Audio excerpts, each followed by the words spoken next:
Hey there, today I'm going to show you how to take your text from this to something far more distorted and distressed like this in Adobe Photoshop using a couple of free textures from texturefabric.com and using tools like displacement and filter gallery. I've already set up a new document here, size 2160 by 2160 pixels at 300 ppi, bit depth is 8-bit in RGB, and I set it up so that way there's already a white background ready to go. The only additional thing I've done so far is I duplicated the original text layer and made that duplicate layer into a smart object. Before touching the type itself, I'm going to focus on our displacement map, starting with creating a new layer by clicking this icon down here. Then I want to fill this with white, so Shift Backspace for PC users, which I am, to get the fill dialog box. The contents should be white. If you're not already seeing that, you can click on the drop down and then select white at the very bottom. Then press OK. Now I'm going to go up to Filter, go down to Render, and select Difference Clouds, which gives me this grayscale cloud pattern. It is worth noting that whenever we render difference clouds, a new randomly seeded pattern is created each time, so the end product will wind up looking different from the original image that I showed you at the very beginning. However, I think that's cool personally. I like the fact that there's a certain randomness to it, adds something fresh each time you do this. Before moving forward with any more alterations, I'm going to do Ctrl-Alt-S to save a copy of this document, change the name to displacement, and save. The reason for this is because when we use the displacement filter in Photoshop, it makes you call up a separate PSD file. So we're going to go ahead and make that separate file and create all of our alterations that need to be done in that file right off the jump. I can go ahead and delete this difference clouds layer from the original document, then go Ctrl-O to open up our displacement PSD. And in here, I can delete all of the layers below the clouds since we won't need them anymore. Ctrl-0 to scale up. Now, I want to make these clouds a lot more pixelated. To achieve that, I'm going to go up to Filter, go down to Pixelate, and select Mosaic. The cell size I'm going for is 60. However, you're welcome to move to the right here and make even larger cells, or move to the left for even smaller cells. However, I find that 60 works best for my purposes. You could leave it at here. However, I really want a stark black and white QR code look to our displacement map. To achieve that, I'm going to go down to Create Adjustment Layer, select Threshold, and I'm going to leave it at the default value because I think this already looks great. However, if you want to make any tweaks to this, you can move the slider to the left and to the right to change the black and white block ratio. Going to reset that. Now, as much as I love this pattern, I would love to see it repeated a ton of times across the canvas. To do this, I'm going to go up to Edit, going to go down to Define Pattern, and with this dialog box, all I have to do is press OK. Now, I create a new layer, can fill it with any color you like, but in this case, white is what I already have to work with. Now, I'll double click on there, get my layer style dialog box, and I'll go down to Pattern Overlay, and you'll see there's already a pattern starting to fill in. However, it won't be like this for you more than likely. You'll probably have a different default pattern from Photoshop, and your scale will already be set to 100%. So what you'll need to do is go to the drop down next to the thumbnail, click on that, and find our most recently created pattern. And now we'll bring the scale percentage down so that a lot of different copies of this are going to be seamlessly stitched together across the canvas.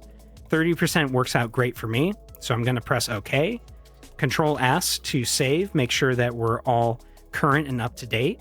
Now I'm going to go back to our original document, click on the smart object on the top, go up to Filter, go down to Distort, then go to Displace, and you can use the default settings, or you can push this even further if you want. However, I'm totally comfortable with sticking with 10 for the horizontal scale and 10 for the vertical scale and leaving all of these as is. I'm sure I'll do another video explaining displacement maps in even more depth, but just know that essentially what we're doing is taking the white and black values of the map that we just created to push the pixel values of this smart object in various directions, effectively remapping its pixels. Press OK, and now we'll get our File Explorer here, Gonna double click on displacement. Wait a second. And now we have effectively glitched out our smart object here, looking really cool, but there's some more that we need to do to it to achieve the final effect that we saw in the beginning of this video. The next thing I'm gonna do to the smart object is go to filter. I'm gonna go to blur.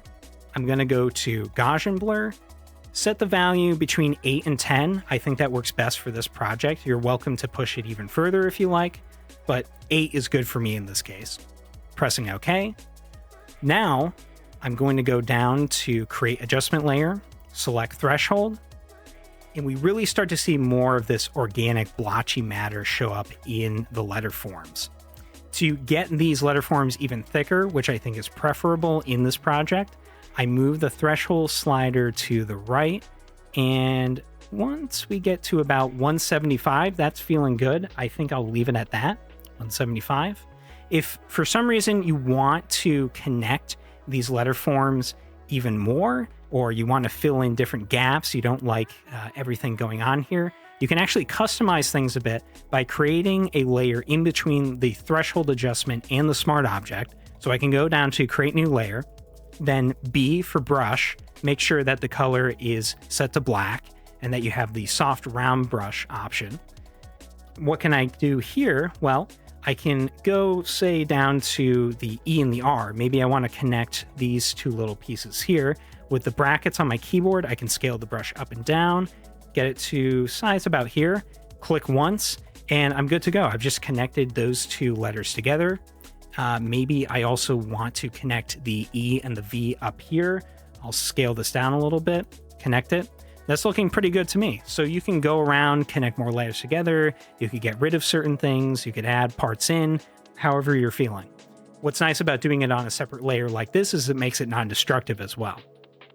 The next thing I need to do is take our white background layer, push it up above the original text, shift click up to threshold, Control G to group everything together.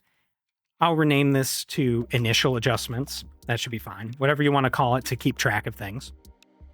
And it is worth noting that you need the white background layer to be a part of this group that we're going to duplicate and merge, because if the white background isn't a part of the process, you're not going to wind up with the appropriate thresholding effect on top of everything. Control J to duplicate this group. It's going to take a second. Going to hide the original group. Control E to merge this top group. Now with everything merged, we can bring in our first texture, this Photocopy texture from texturefabric.com. Going to rotate it 90 degrees clockwise, scale it up to fill the canvas, press that check mark. Then I'm going to set the blend mode to screen so that it just affects the black text there. Make sure I'm out of the brush tool.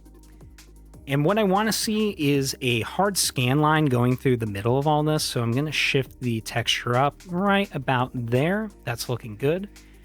To get a little more contrast back, Control L to add a levels adjustment.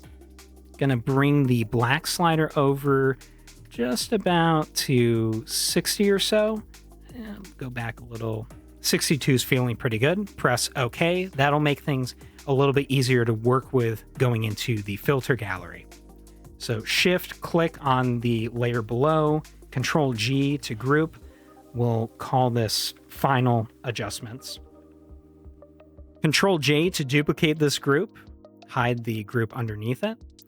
Control F5 is my hotkey for converting to a smart object, although you could also right click on the group and select convert to smart object. And we're ready to go into the filter gallery. Go up to filter, go to filter gallery. And there are two effects that we're going to use here to get our final structure. It's going to be stamp and torn edges. I'll delete the torn edges so that we can start right with the stamp. For the stamp, the light and dark balance is going to affect how many of these white splotchy particles from the photocopy texture show up. You can see as I move to the right, getting a lot less of them. As I move to the left, well, I'm actually completely blowing it out with white. Now going back, you can see there's a lot more. I'm feeling pretty good with a value of 10. For smoothness, smoothness is going to make these particles even splotchier even more rounded, and it's going to start to get to the point where everything just sort of deteriorates into a mush.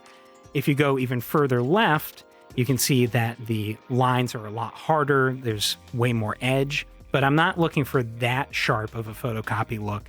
So I'm feeling pretty good with a value of 6 for this, maybe between 6 and 8. That's nice. To create our next effect layer, we got to go down to this plus symbol, new effect layer. By default, it's going to duplicate the stamp effect. So now we have to go over to the sketch folder and select torn edges.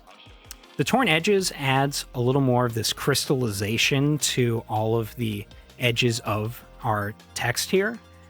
The image balance isn't going to make that big of a difference in the grand scheme of things, so you can just leave it in the middle there at 25. As far as smoothness goes, if you want even more of a fuzziness, you can start to go further and further left, add in more of a haziness, more of a fuzziness. If you go too far to the right, all the way to 15, now we're just left with complete sharpness. I do think around 11 or 12 is going to be the best choice, at least in my case. In regards to the contrast slider, if you move it way far over to the left, you start to get a lot of this gray noise introduced to the text. However, if you go too far right, you start to get a lot of this super contrasty, harsh white noise. So 17's feeling pretty good. I want to maintain a majority of the contrast, especially since we're going to add in one more texture layer at the very end blended on top of this. Press OK to get out of the filter gallery and have our adjustments applied. Now, all that's left is to bring in our second photocopy texture, drag this one in here, scale it up to fit the frame. That's looking good. And there's two approaches you can take here. Either to make this a standalone graphic, you could have all areas of the canvas affected using the difference blend mode here. You could then do Control L to add a levels adjustment, maybe bring back a little bit of the contrast, and that's looking pretty nice. However, if you only want to affect the text, we can Control Z a couple of times, simply set the blend mode to screen, and then again, Control L if you want to adjust the intensity of that. But I'm actually feeling pretty good about leaving it as is. Zooming in, you can see there's a nice little bit more photocopy texture on top of the text. And that's pretty much it. Thanks, and hope that helps you along your journey in texturing things.